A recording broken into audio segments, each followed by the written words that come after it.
Hello and welcome दोस्तों। CBT परीक्षा के बदले हुए इंजीनियरिंग ड्राइंग के पैटर्न के कुछ संभावित सवालों को हम करके देख रहे हैं। इंजीनियरिंग ड्राइंग जो पहले आपका पैटर्न हुआ करता था बनाने का, उससे ज़्यादा आसान है ये सीबीटी पैटर्न, क्योंकि 3 घंटे में ड्राइंग बना देना, उस पर त्रुटियाँ रह सकती हैं। इस पर त्रुटियाँ नहीं रहेंगी, क्योंकि अगर आपको सवाल का उत्तर आता है तो पूरे नंबर मिलेंगे। तो कंपैरेटिवली तुलनात्मक ये आसान है आपके लिए। एक और बात ध्यान रखिएगा, इंजीनियरिंग ड्राइंग को आसान मत समझना। ये मत सोचना कि 6 सवाल 7 सवाल आएंगे और वो हो जाएंगे, हम पास हो जाएंगे तो इंजीनियरिंग ड्राइंग से पीछे छूट गया।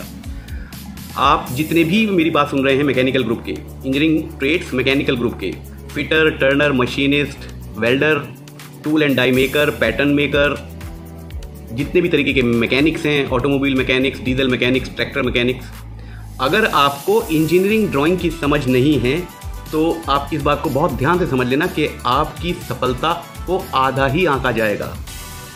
क्योंकि कैलकुलेशन, मान लीजिए वर्कशॉप कैलकुलेशन और साइंस, वो आपकी अगर थोड़ी बहुत कमज़ोर है तो इंजीनियर्स होंगे, डिज़ाइनर्स होंगे, बहुत सारे सुपरवाइजर्स होंगे, वो आपकी मदद कर देंगे, क्योंकि वो एक ही बार मदद करनी होती है। पर अगर आपको इंजीनियरिंग ड्राइंग समझ नहीं आ रही है तो ऐसा नहीं हो सकता कि कोई ड्राफ्टमैन, कोई डिज़ाइनर, कोई इंजीनियर हर वक्त आपके साथ खड़ा रहे और आपको बताए कि इंजीनियरिंग ड्राइंग में ये यहाँ पर ये लिखा है, यहाँ पर ये लिखा है। आप इसको बिल्कुल कम ना आंकिएगा। और बनाने वाली जो प्रैक्टिस है आपकी, वो परीक्षाओं से हटाई गई है। आपका इंटरनल असेसमेंट उससे ही रहेगा, इसलिए अपने संस्थानों में इंजीनियरिंग ड्राइंग की प्रैक्टिस करते रहिएगा। एक और बात बताना चाह रहा हूँ, सीबीटी परीक्षा प्रथम और द्वितीय वर्ष वाले आप लोग पहली बार दे रहे हैं। जो द्वितीय वर्ष में है, पिछली बार उन्होंने सीबीटी परीक्षा दी नहीं थी। अगर आपको ऐसा लगता है कि पीडीएफ पढ़ने के बाद आप 1000 क्वेश्चन थ्योरी के, 500 लगभग क्वेश्चन मैथ्स के और एम्प्लॉयबिलिटी स्किल्स के 250 क्वेश्चन और इंजीनियरिंग ड्राइंग के 200 क्वेश्चन आप ये रट लोगे, तो मुझे लगता है कि ये आप गलत सोच रहे हैं। आप इन्हें रट नहीं सकते, पहली बात। और अगर रट के परीक्षाएं दे भी दी तो ये 10 दिन के अंदर अंदर आपकी याददाश्त में से बाहर निकल जाएगा। इसलिए बड़ा गोल सेट करें और अपना टाइम इस ट्रेड को समझने में इन्वेस्ट करें। शुभकामनाएं आपको। तो शुरू करते हैं आज का वीडियो। पार्ट 2 मॉड्यूल का नाम है fasteners, screw threads, locking device, keys, keyways, etcetera etcetera etcetera. आज का पहला प्रश्न 21, which part in the drawing will have compulsory internal threads when joined by hexagonal screw. Hexagonal screw से जुड़ने पर ड्राइंग में किस हिस्से में अनिवार्य आंतरिक धागे होंगे, चूड़ियाँ होंगी? ये हमारा सवाल है। आपके सामने एक चित्र है जिसमें एक हेक्सागोनल हेड वाला, मतलब 6 पहल वाले हेड वाला एक स्क्रू है। स्क्रू क्यों कह रहे हैं इसमें? क्योंकि 2 पार्ट्स को जोड़ने के लिए हमने नट का प्रयोग नहीं करा है। यहाँ तक आप बात समझ गए? पार्ट 1 ये है और दूसरी प्लेट ये है। इन दोनों प्लेटों को आपस में इस स्क्रू ने जोड़ा हुआ है। हमसे सवाल में ये पूछा जा रहा है कि अनिवार्य रूप से चूड़ियाँ कौन से पार्ट में काटी जाएंगी। उत्तर देखते हैं। टॉप प्लेट मतलब इस वाली प्लेट में, बॉटम प्लेट मतलब इस वाली प्लेट में, बोथ प्लेट दोनों प्लेटों में काटी जाएंगी। No threading required on either plate. D option तो बिल्कुल गलत है कि अगर आपने इसमें चूड़ी ही नहीं काटी और नट का हम प्रयोग नहीं कर रहे तो ये पार्ट जुड़ेंगे कैसे? भाई चूड़ियाँ ही तो बांधेंगे ना दोनों पार्ट्स को। ये तो बात समझ में आ गई। तो डी ऑप्शन तो बिल्कुल गलत है।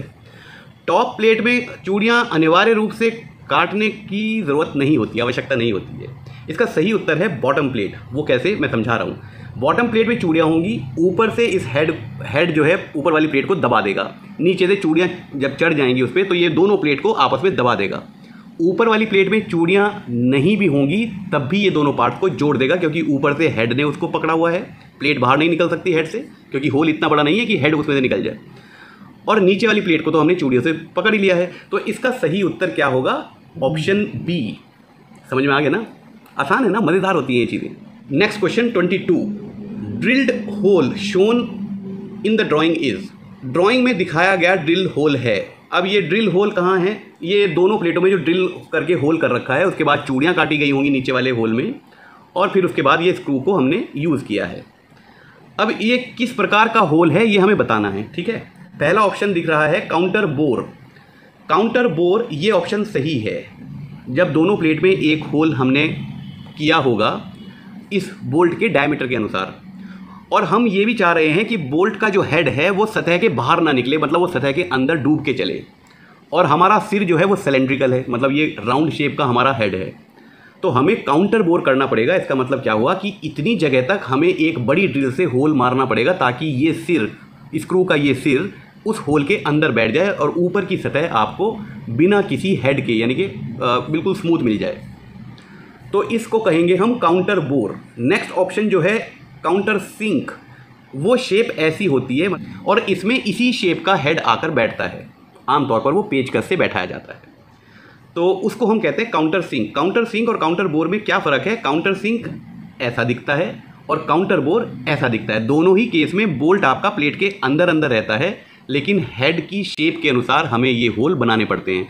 इसका सही उत्तर है counter bore, option A. Straight hole ये नहीं है। स्ट्रेट होल तो तब होता अगर ये हमने अलग से इसके होल का डायमीटर बड़ा ना किया होता। ये सीधा होल होता तो उसको हम स्ट्रेट होल कहते। और टेपर होल तो ये बिल्कुल भी नहीं है। तो नीचे के तीनों आंसर गलत हैं। आंसर ए सही है। इसको काउंटर बोर शेप कहेंगे होल की। Question number 23, bolt property class mentioned on bomb is 5.8। What does digit 5 represents? BOM में उल्लेखित बोल्ट वर्ग 5.8 है। अंक 5 क्या दर्शाता है?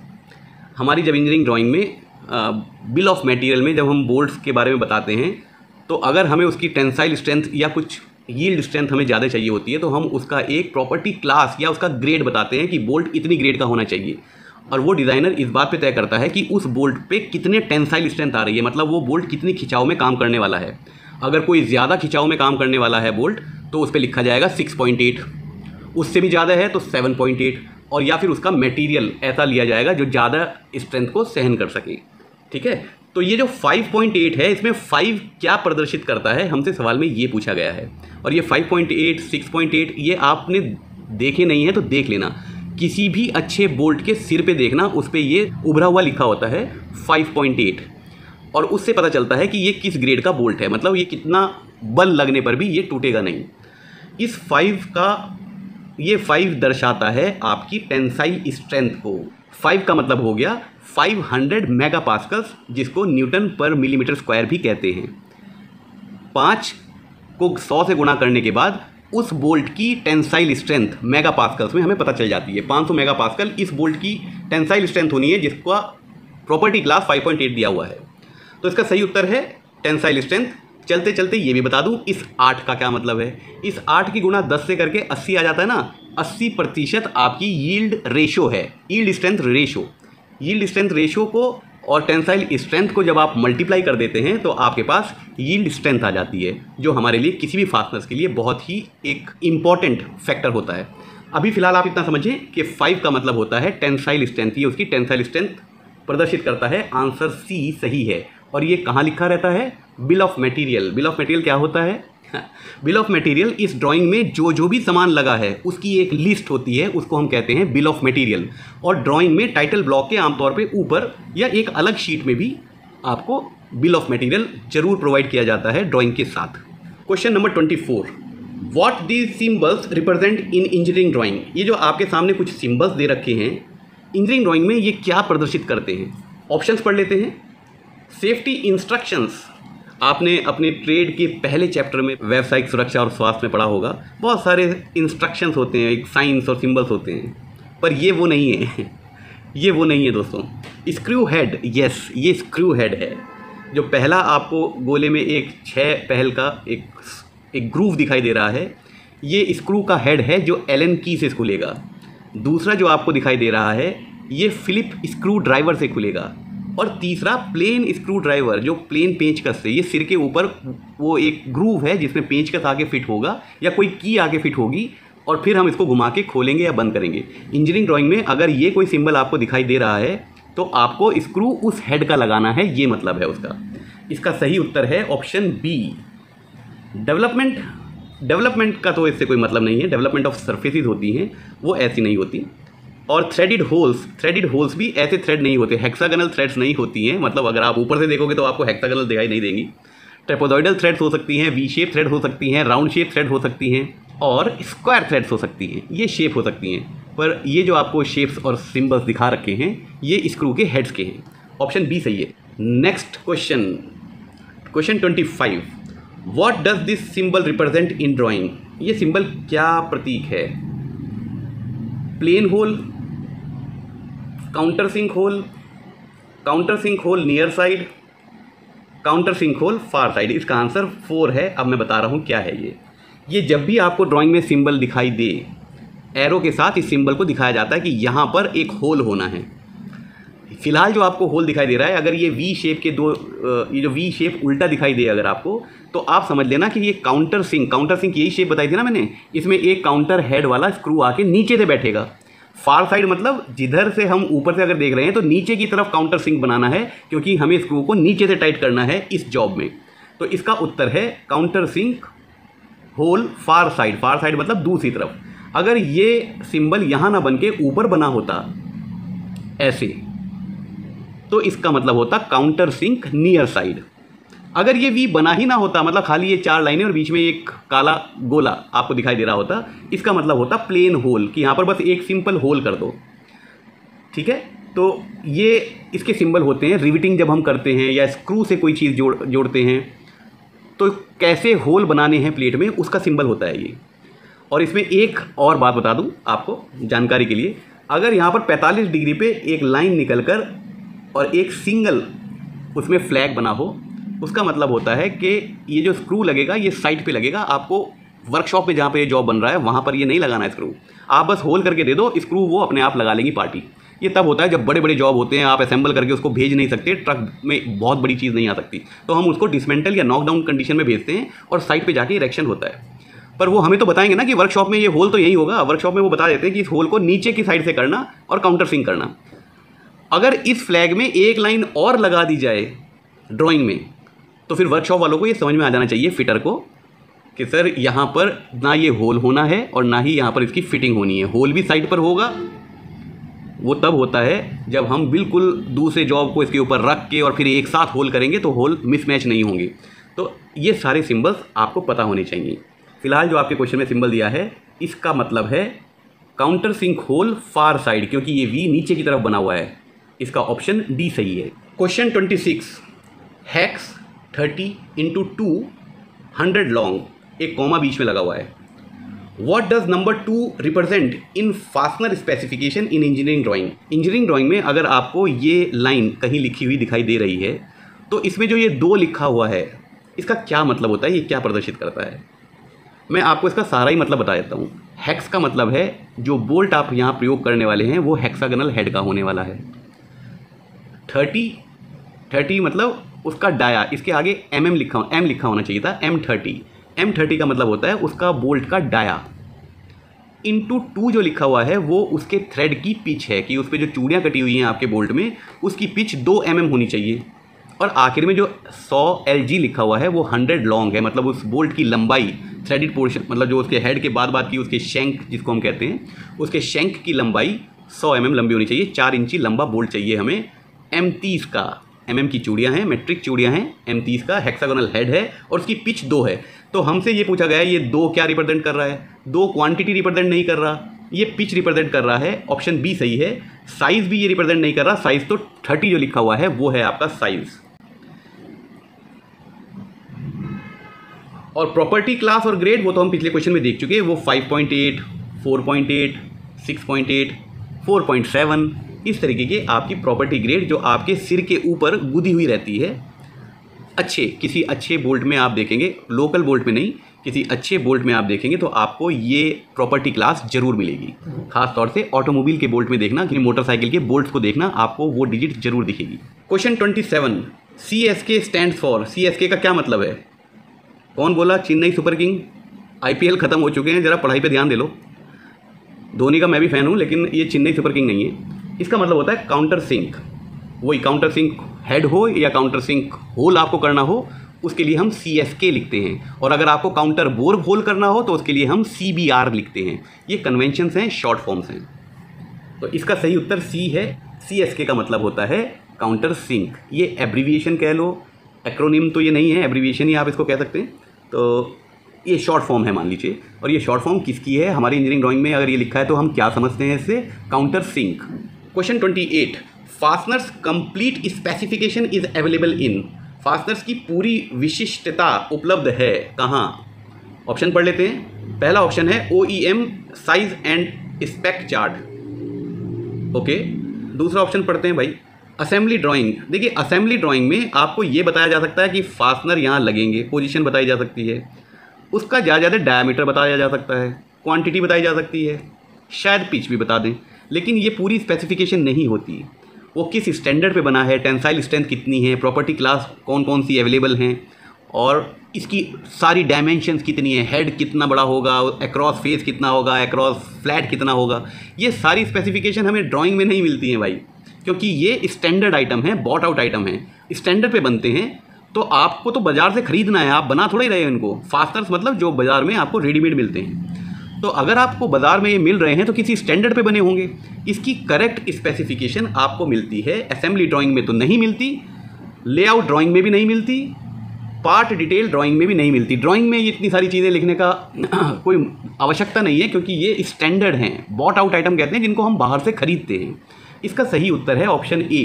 OEM का मतलब होता है ओरिजिनल इक्विपमेंट मैन्युफैक्चरर, मतलब जिसने वो बोल्ट बनाया है, जिस कंपनी ने बनाया है, वो अपने इसका एक मैनुअल होता है, एक चार्ट होती है, साइज़ और स्पेसिफिकेशन चार्ट कहते हैं उसको। इसका ऑप्शन ए सही है। जो भी बॉट आउट आइटम है, आप मोटर खरीदने चले जाएँ, आप बैरिंग खरीदने चले जाएँ, मान लीजिए बैरिंग हमने कोई ड्राइंग में लगा रखा है, तो हम ये थोड़ी बताएंगे इस बैरिंग की विड्थ इतनी है, इसका बोर इतना है, इसका आउटर डायमीटर इतना है, इसके जो बॉल्स का साइज़ है वो इतना है। ये सारा कहाँ मिलेगा हमें? जो ओरिजिनल इक्विपमेंट मैन्युफैक्चरर हैं वो अपने एक स्पेसिफिकेशन चार्ट होती है, मैनुअल होता है, कोई कैटलॉग होता है, उसमें ये सारी की सारी आपको इन्फॉर्मेशन मिलती हैं। फास्टनर्स भी बॉट आउट आइटम है तो उसके भी स्पेसिफिकेशन चार्ट्स होते हैं, साइज़ के और स्पेसिफिकेशंस के चार्ट्स होते हैं। ऑप्शन ए सही है। Question number 29, threads across diameter in figure is drawn offset by. चूड़ियों को व्यास के दोनों किनारों पर कितना हटाकर बनाया गया है? पहले ऑप्शन देख लेते हैं, क्वेश्चन थोड़ा सा कंफ्यूजिंग है। Threads across diameter in figure is drawn offset by, व्यास के दोनों तरफ, अच्छा थ्रेड, ओके समझ, मैं ऑप्शन देख लेता हूँ। 2 पिच, 1.5 पिच, 1 पिच और 0.5 पिच, ठीक है। ये पूछना चाह रहे हैं बच्चों, अब वो क्वेश्चन भी हमें समझ में आ जाएगा और उसका आंसर भी समझ में आ जाएगा। ये पूछना चाह रहे हैं कि ये व्यास, एक तो ये है व्यास, एक आपका अक्रॉस व्यास, मतलब डायमीटर के दोनों तरफ जो चूड़ियाँ हमें दिखाई दे रही हैं वो कितनी ऑफसेट हो गई हैं? वो 0.5 ऑफसेट हो गई हैं। कैसे? 0.5 पिच, ये इसकी पिच होती है, ये तो आप जानते हैं। 2 बराबर अगर सिंगल स्टार्ट थ्रेड की बात कर रहे हैं, ये आपको फिगर में सिंगल स्टार्ट थ्रेड दिखाया है, ठीक है। तो अगर सिंगल स्टार्ट थ्रेड है तो ये इसकी पिच हुई। अब अगर आप इस थ्रेड को नीचे तक लेकर आएँ, इसी थ्रेड को यहाँ पर देखें, तो जहाँ पर क्रेस्ट था, यानी कि जहाँ पर चोटी थी, वहाँ पर वैली है नीचे, ये आधा ऑफसेट हो गया। और वो स्वाभाविक भी है ना, नेचुरल है, उसके बिना काम नहीं चलेगा। ये ही तो चूड़ी है जो घूम के अगली जगह आपको दिखाई दे रही है। तो जब डायमीटर के नीचे पहुँचेगी तो ये आधा डिस्टेंस ट्रेवल कर चुकी होगी ना। तो ऊपर और नीचे हमारी जो चूड़ियाँ हैं वो आधा पिच ऑफसेट दिखाई देती हैं हमें व्यास के दोनों तरफ। समझ में आ गई मेरी बात? मतलब अगर मैं यहाँ से एक सीधी लाइन नीचे डालूँ तो नीचे व्यास पर आते आते वहाँ पर ये ऊँची वाली चीज़ नहीं होगी, इसका क्रस्ट नहीं होगा, वो मेजर डायमीटर पे आगे नहीं मिलेगी, वो रूट डायमीटर माइनर डायमीटर पे आगे मिलेगी। समझ में आ गई बात? तो इसका मतलब आधी चूड़ी हमारी खिसक गई है, और आधी चूड़ी की जो ये डिस्टेंस है, आधा पिच खिसक गई है, ठीक है। तो आधा पिच खिसक जाती है जब हम किसी ड्राइंग को देखते हैं सिंगल स्टार्ट थ्रेड में। तो डायमीटर के एक तरफ जो हमें चूड़ी का हिस्सा दिख रहा है, डायमीटर के नीचे आते आते तक वो आधा खिसक चुका होता है, आधी पिच खिसक चुका होता है, ठीक है। इसका उत्तर है 0.5 पिच, ऑप्शन डी सही है। और ये हम सिंगल स्टार्ट थ्रेड की बात कर रहे हैं। चलिए सर, हाँ, लास्ट क्वेश्चन पे पहुंच गए हैं। Question 30, fasteners MOC in drawing is specified by. Drawing में फास्टनर्स का MOC द्वारा निर्दिष्ट किया जाता है। ऑप्शन पढ़ लेते हैं भाई, क्वेश्चन को तभी समझ में आता है। अगर क्वेश्चन समझ में ना आए तो नीचे ऑप्शन पढ़ लो और फिर क्वेश्चन पे दिमाग लगाओ, सब समझ में आता है भाई। तो क्वेश्चन हमसे पूछा जा रहा है, MOC का पहले मतलब समझ लो। फास्टनर का MOC मतलब होता है मटेरियल ऑफ कंस्ट्रक्शन, मतलब आपका फास्टनर किस धातु का बना है, किस मटेरियल का बना है। तो हमसे ये पूछ रहे हैं कि ड्राइंग में ये कहाँ लिखा होता है कि ये फास्टनर जो है वो कौन से धातु का बना है। ऑप्शन पढ़ लेते हैं। Hatching lines in section view, आप सब लोगों ने फर्स्ट ईयर में ये सीखा होगा, अलग अलग धातुओं की अलग अलग हैचिंग लाइंस बनाई जाती हैं। लेकिन मेरे पिछले वीडियो में आपने ये भी जान लिया था कि फास्टनर्स हों, कीज़ हों, स्पोक्स हों, रिब्स हों, इसमें हम हैचिंग करते ही नहीं हैं। तो पहला ऑप्शन तो गलत हो गया। जब हमने हैचिंग करनी ही नहीं है फास्टनर्स में, तो हम कैसे बताएं कि इसको धातु के अनुसार हमने कौन सी हैचिंग करनी है, जब हैचिंग होनी ही नहीं है स्टैंडर्ड के हिसाब से, उन पे कन्वेंशन के हिसाब से, सॉरी स्टैंडर्ड नहीं है ये, कन्वेंशन है। कन्वेंशन होते हैं तौर तरीके, हमारे ड्राइंग बनाने के तौर तरीके जो होते हैं उनको हम कन्वेंशन कहते हैं। हमारे तौर तरीकों में ये है कि आप उस फास्टनर्स पर, नट बोल्ट पर कोई हैचिंग नहीं करेंगे अगर क्रॉस सेक्शन एरिया भी उसका कट गया है तो सेक्शनल व्यू में भी आप उसकी हैचिंग नहीं करेंगे। तो पहला ऑप्शन तो गलत इसलिए हो गया क्योंकि जब हम फास्टनर्स पे हैचिंग करते ही नहीं तो हम कैसे बताएंगे कि वो कौन से धातु का बना है। अगला ऑप्शन है BOM यानी कि बिल ऑफ मटेरियल। यस, ये ऑप्शन सही है, पर बाकी ऑप्शन पढ़ लेते हैं। टाइटल ब्लॉक में नहीं लिखा होता कि हमें टाइटल ब्लॉक ही, वो तो छोटा सा होता है, उसमें ड्राइंग नंबर, आपका प्रोजेक्ट नंबर, पार्टी का नाम, बनाने वाले का नाम, चेक करने वाले का नाम, अप्रूव करने वाले का नाम, स्केल, रिवीजन नंबर, इस तरीके की डिटेल्स आपकी टाइटल ब्लॉक में होती हैं। फास्टनर्स कौन से धातु का यूज़ किया है, प्लेटें कौन सी धातु की यूज़ करी है, वो बिल ऑफ मटेरियल में लिखा रहता है, वो आपके टाइटल ब्लॉक में नहीं लिखा रहता। तो सी आंसर भी गलत हुआ। आखिरी ऑप्शन है fasteners material is always mild steel. जब भी हम नट बोल्ट इस्तेमाल करेंगे लोहे का ही करेंगे, ये तो बिल्कुल गलत आंसर है। नट बोल्ट SS के हो सकते हैं, कॉपर के हो सकते हैं, अलग अलग धातु के हो सकते हैं, एलॉय स्टील के भी हो सकते हैं। आपकी जैसी आवश्यकता उसके अनुसार आप अपने धातु का चयन करते हैं कि कितना बल आने वाला है, कितनी स्ट्रेसेस आने वाली हैं। और रिविट वो भी फास्टनर्स में से ही आती हैं, रिविट भी फास्टनर्स ही हैं। तो रिविट तो एल्युमिनियम की भी आती है, स्टेनलेस स्टील की भी आती है। तो धातु हमेशा लोहे का ही होगा फास्टनर्स का, ये तो बिल्कुल गलत आंसर है। तो डी आंसर भी गलत हुआ। इसका सही आंसर है bill of material. Bill of material में या तो MS लिखा होगा या उसकी प्रॉपर्टी क्लास लिखी होगी, और या फिर आपको कोई स्टैंडर्ड लिखा होगा, जैसे BIS स्टैंडर्ड लिखा होगा। उस BIS स्टैंडर्ड में आपको पता चल जाएगा कि ये किस धातु का बना होना चाहिए। क्योंकि ये सारी चीज़ें स्टैंडर्ड हैं तो हम इसको ड्राइंग में ड्राफ्ट्समैन के द्वारा प्रदर्शित नहीं करवाए जाते हैं, क्योंकि सबको पता होती है ये, और आपको भी ये पता होनी चाहिए, परीक्षाओं के लिए नहीं, परीक्षाओं के बाद। तो बच्चों, ये हमने आज अपना पहला module engineering drawing second year mechanical group का पूरा किया। उस मॉड्यूल का नाम था फास्टनर्स, कीज़, स्क्रूज, चाबी घाट, मतलब जिन चीज़ों से हम दो पार्ट्स को आपस में जोड़ते हैं, जिनको हिंदी में बंधक कहेंगे, बांधने वाले उपकरण, लॉकिंग डिवाइस। तो ये मॉड्यूल हमारा पूरा हुआ। आपको इन दोनों पार्ट्स में कोई बात समझ में नहीं आई हो तो आप मुझे कमेंट्स में लिखें। व्हाट्सएप पे अगर आप मुझे लिख रहे हैं हेल्पलाइन नंबर पे, तो सबका उत्तर देना मेरे लिए संभव नहीं हो पाता है दोस्तों। आप वीडियो के कमेंट्स में ही लिखेंगे उनको, जवाब मैं आपको वहाँ पर भी दे रहा हूँ, लेकिन अच्छा होगा कि आप उन सवालों को यहाँ पर लिख दें, तो हो सकता है वो और बच्चों के भी सवाल हों जो नहीं पूछ पा रहे हों, उन तक भी वो उनके उत्तर पहुँच जाएँ। अगली वीडियो में अगले मॉड्यूल को लेकर आऊँगा। तब तक खुश रहें, मस्त रहो, लेकिन पढ़ाई ज़रूर करते रहना। और वो कौन बोला था CSK मतलब चेन्नई सुपर किंग, मेरी भी फेवरेट टीम है। Welcome to the family. Goodbye दोस्तों।